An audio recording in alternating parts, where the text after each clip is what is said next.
who was playing here and who should have done this and done that. There are going to be games.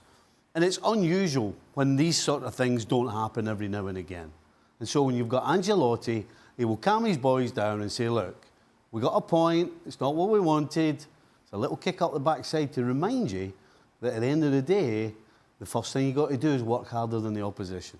Now, before we do go to Sid, we just want to give you what Ancelotti has said after the game, because as you can imagine, there weren't too many questions about the game for Carlo Ancelotti, or before the game for that matter.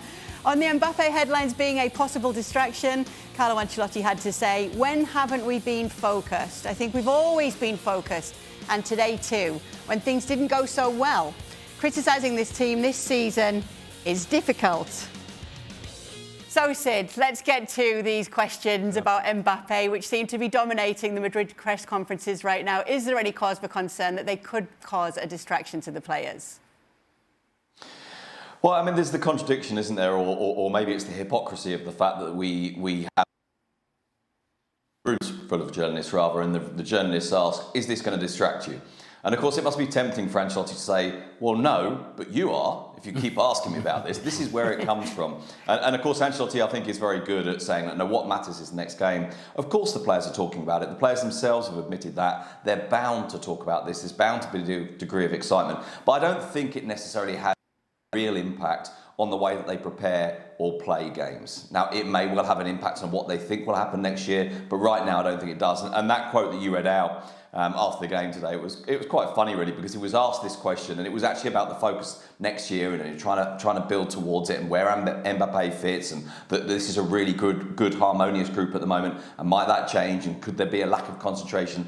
And he just looked at the journalists who were sitting right in the front row in the very tiny press room at Vallecano, which you know very well, Kay, and he just looked at him and said, sorry, when have we not been focused? When have we not been concentrated? You know, there may be games when Real Madrid are less good than in previous games. There may be games when there's maybe a little bit of a lack of tension. But I don't think this is a team that can be accused at any point, and certainly not a manager that can be accused at any point, of allowing this kind of noise to affect them. Other elements can, other parts of the game can, but the signing of Mbappe I don't think will do. I like the way Sid said the quote better than the way I said it for Carlo Ancelotti. I should have let you do it, Sid. What can we put Real Madrid's drop points down to today then?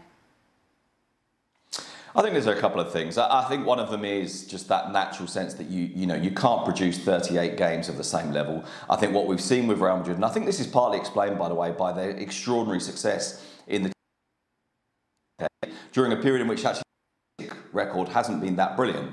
And I think what it is about a team with a huge amount of talent that knows or is able to raise its game for 38 game season, maybe doesn't do it consistently. And I think this was implicit, by the way, in the things that Carlo Ancelotti said after the Girona game. And after the Girona game, he talked about the quality of the players. He says, and the key is, if you get the quality of the players to be matched by the commitment of the players, you're going to play well, like we did today. If you get players, even those players who are in the team, to make the difference, doing the running, doing the chasing, doing the defensive work, then you'll be all right. But you can't do that every single game. Ale, yeah, just talking about those players, though, that are missing, whether it be through suspension, whether it be through injury, we've been seeing it all season, and he's managed to overcome these hurdles so far. It keeps happening. Will it continue happening, that he can keep overcoming these hurdles? Because it feels like they keep coming.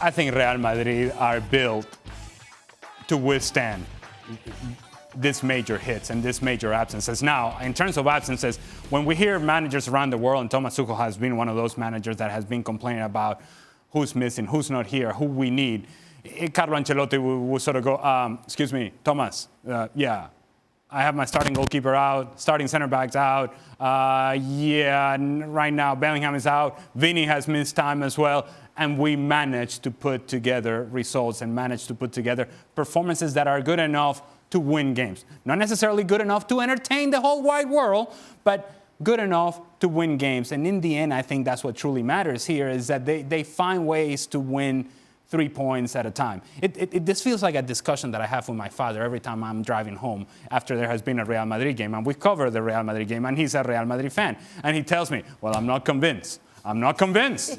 I'm not convinced. And I'm said, Dad, Papi. Have a look at the table. Yes, you're up. You're first.